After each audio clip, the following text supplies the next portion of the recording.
Ito mga lodi, nagpalit tayo ng LED na signal light, pero pagkatapos nito ayaw na mag-blink, steady lang mga lodi. Madalas kasi mangyari pag ganito ang magpalit ng LED, ganito ang mangyayari, ayaw mag-blink.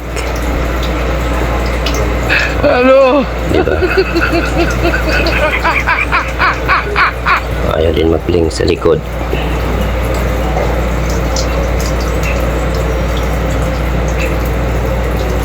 Ang ibang mga mekaniko mga lodi, tinatanggal nila yung indicator light dito at nilalagyan nila ng diode. Bale, hinihinang nila. Tayo hindi tayo mekaniko, kaya hindi na natin nilagyan ng diode dyan at hinangin. Baka kasi kaya pa ng palit placer lang mga lodi.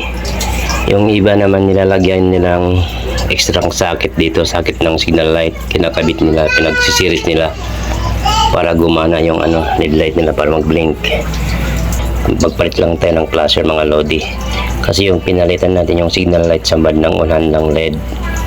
Itong placer na ito mga lodi, mura lang ito, nabili ko sa shop. Simulan na natin tanggalin yung fairings natin mga lodi.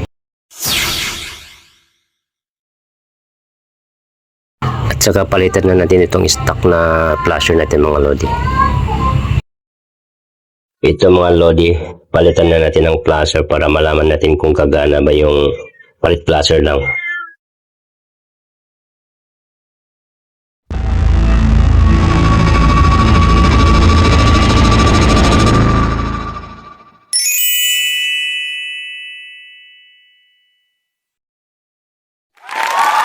Ayun nag-blink. Tingnan natin. Alright, nag-blink yung sa harap. Check natin yung sa likod. Alright din yun. Nag-blink din.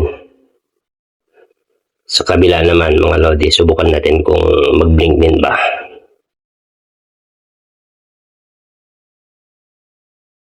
Ayun ayos na rin.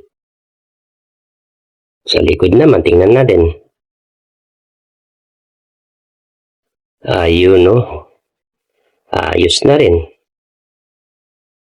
Kaya kung mangyayari ang ganito sa inyo mga lodi, wag muna kayo magbaklas kung palit placer muna. Pag hindi gumana, saka na lang nyo gawin yung mga ibang paraan mga lodi.